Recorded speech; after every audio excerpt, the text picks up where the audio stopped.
Since nothing substantial could be found in the first hub, we decided to remove the second one also. This one was drained of oil. There was still some left on this side. And oops, I did it again. So we had to straighten the ladder once more.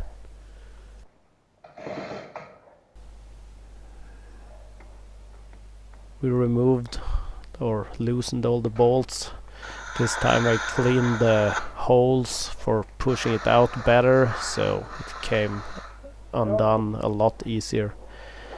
Had the electric machine going, my dad messing up a little, but helped getting the bolts out a little quicker. Then it was just a matter of starting to push it out far enough that we could start getting those thin nuts on there to help hold it when we lifted it.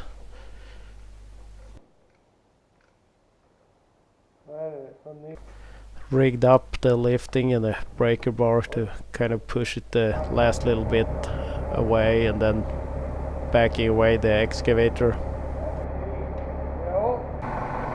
It was brought inside and was gonna be disassembled like the other one. Some heat. Here I had the thermal camera running to visualize it a little better.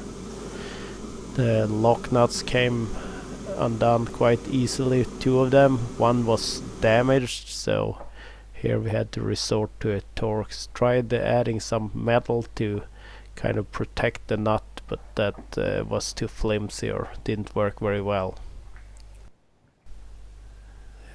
Here I had found a substantial piece on the bench, so it was probably from the first hub.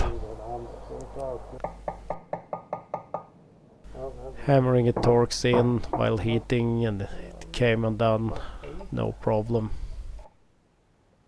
Then we brought out the big torch to heat the nut this time around, and this one put up a real struggle getting the nut undone. Here I have that piece of metal on there. It didn't help. More heat was added, and we had to extend things quite a long way before it eventually started coming undone with some gentle tapping.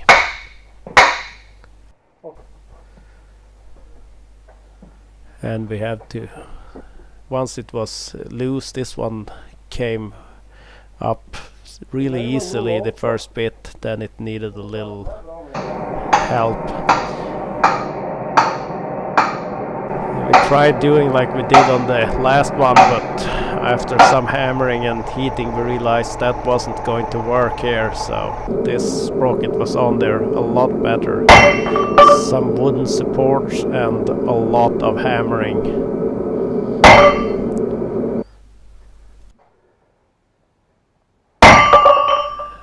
Once we had it a little bit down, we had to make longer supports to keep hammering.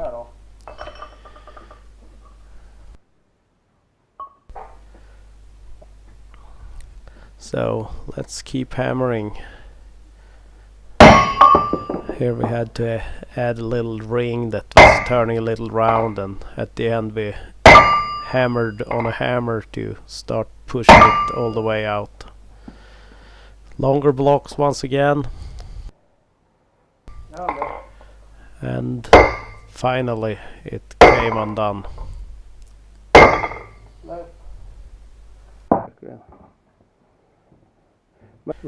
In this one also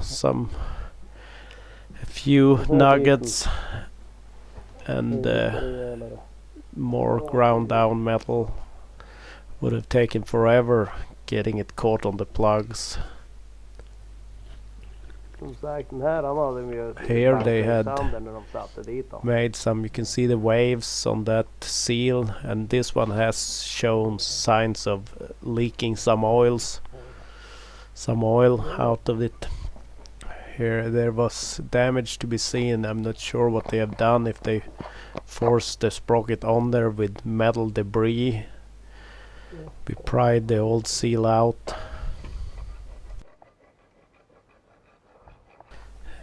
Tried removing a little bit of the damage that we had in there. Some wood to hammer a new seal in place.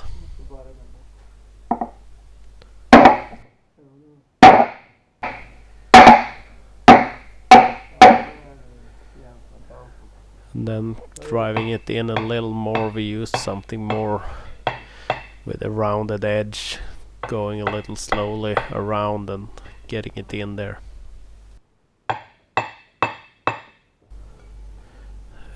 Spent some time, I kind of kicked myself for not marking out so we could assemble the sprocket where they had already done damage, but that's too late now, so we cleared up the edge of some small damages we had done trying to remove that sprocket.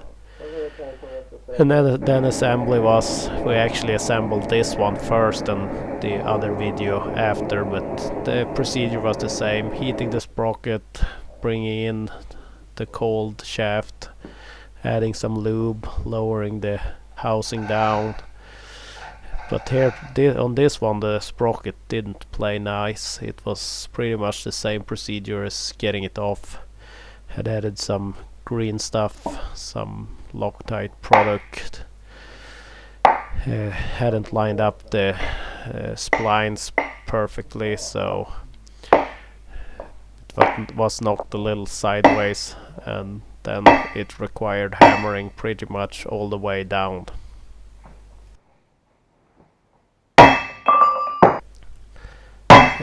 Once it was firmly hammered down in place, the nut actually was quite easy to get on there.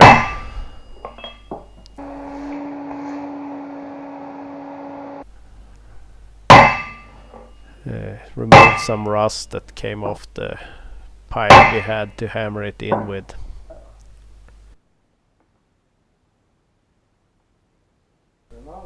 Strong Loctite on the nut, and this one was easy all the way until it needed to be tightened up. This one actually moves a little harder than the other, but the bearings are quite okay. Removing some excess Loctite and installing those lock nuts. Installation of the hubs will be in another video.